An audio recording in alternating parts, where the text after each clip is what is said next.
నమస్తే welcome to 99 TV నేను ప్రియాంక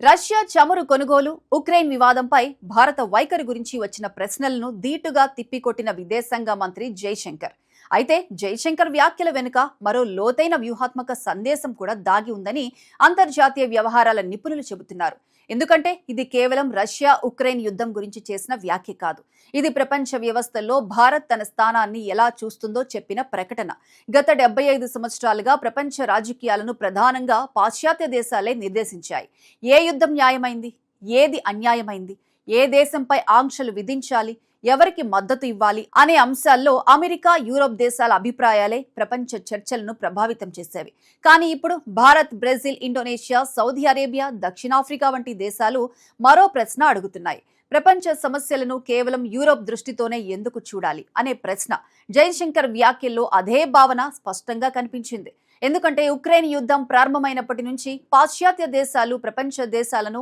రెండు శిబిరాలుగా విభజించాలని ప్రయత్నించాయి ఒకవైపు రష్యా వ్యతిరేక కూటమి మరోవైపు రష్యాకు మద్దతు ఇచ్చే దేశాలు కానీ భారత్ ఆ రెండు మార్గాలను తిరస్కరించింది రష్యాను ఖండించలేదు అలాగే యుద్ధాన్ని కూడా సమర్థించలేదు ఐక్యరాజ్య సమితి వేదికగా శాంతి చర్చలు దౌత్య పరిష్కారానికే మద్దతు ఇచ్చింది ఈ వైఖరినే యూరోప్ లో చాలా మంది స్ట్రాటజిక్ అంబిగ్యూటీ అని విమర్శిస్తుంటే భారత్ మాత్రం దీనిని స్ట్రాటజిక్ అటానమీ అంటోంది అంటే మా నిర్ణయాలు మేమే తీసుకుంటాం మా జాతీయ ప్రయోజనాలే మా విదేశాంగ విధానానికి ఆధారం అని చెప్పడం ఇక్కడ మరో ఆసక్తికరమైన అంశం కూడా ఉంది ఉక్రెయిన్ యుద్ధం ప్రారంభమైన తరువాత యూరోప్ దేశాలు రష్యా నుంచి ఇంధన దిగుమతులు తగ్గించాయి కానీ అదే సమయంలో ప్రపంచ మార్కెట్లో అందుబాటులో ఉన్న చమురును భారీగా కొనుగోలు చేయడం ప్రారంభించాయి దీంతో చమురు ధరలు పెరిగాయి అభివృద్ధి చెందుతున్న దేశాలపై అదనపు భారం పడింది అప్పుడు భారత్ తక్కువ ధరకు లభిస్తున్న రష్యా చమురును కొనుగోలు చేయడం ప్రారంభించింది పాశ్చాత్య దేశాలు దీన్ని విమర్శించాయి కానీ భారత్ ఒకే ప్రశ్న అడిగింది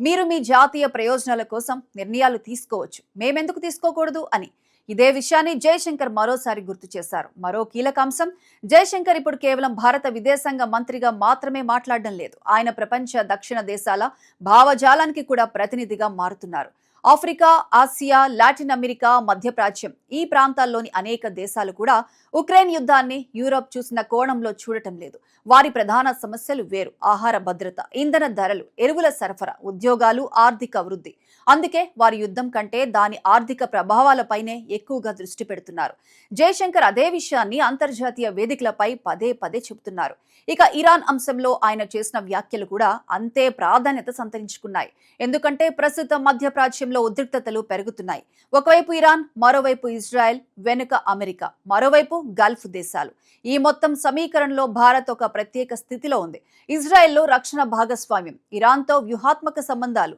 యుఏఈ సౌదీ అరేబియా ఖతార్తో ఆర్థిక బంధాలు అమెరికాతో వ్యూహాత్మక భాగస్వామ్యం ఇవన్నీ ఒకేసారి కొనసాగుతున్నాయి ప్రపంచంలో చాలా కొద్ది దేశాలకు మాత్రమే ఇలాంటి పరిస్థితి ఉంటుంది అందుకే జైశంకర్ మా సవాలు అందరితో సంబంధాలను కాపాడుకోవడమే అని చెప్పారు ఇది వినడానికి సాధారణ వ్యాఖ్యలా అనిపించినా వాస్తవానికి ఇది భారత విదేశాంగ విధానానికి మూల సూత్రం ఎవరితోనూ శత్రుత్వం కాదు ఎవరిపైనా పూర్తిగా ఆధారపడటం కాదు అందరితోనూ సంబంధాలు అందరిలోనూ భారత ప్రయోజనాలు అనే విధానం మరో ముఖ్యమైన విషయం ఈ ఇంటర్వ్యూలో జైశంకర్ పరోక్షంగా యూరోప్కు ఒక హెచ్చరిక కూడా చేసినట్లు కొందరు విశ్లేషకులు భావిస్తున్నారు ప్రపంచం మారుతోంది పాత శక్తి సమీకరణాలు మారుతున్నాయి ఆసియా ప్రాధాన్యత పెరుగుతోంది భారత్ ప్రపంచంలో మూడో అతిపెద్ద ఆర్థిక వ్యవస్థగా ఎదగబోతోంది ఇలాంటి సమయంలో భారత్ను కేవలం మాతో ఉన్నావా లేక మాకు వ్యతిరేకమా అనే కోణంలో చూడలేమని ఆయన సందేశం అందుకే ఫిన్లాండ్ లో జరిగిన ఈ ఇంటర్వ్యూ ఇప్పుడు ప్రపంచవ్యాప్తంగా చర్చనీయాంశంగా మారింది ఎందుకంటే ఇందులో భారత్ రష్యాను సమర్థించలేదు యూరోప్ను వ్యతిరేకించలేదు కానీ ఒక విషయం మాత్రం స్పష్టంగా చెప్పింది భారత్ ఎవరి శిబిరంలోనూ లేదు భారత్ తన సొంత శిబిరంలో ఉంది ఇదే 21వ శతాబ్దంలో భారత విదేశాంగ విధానానికి కొత్త నిర్వచనంగా మారుతోంది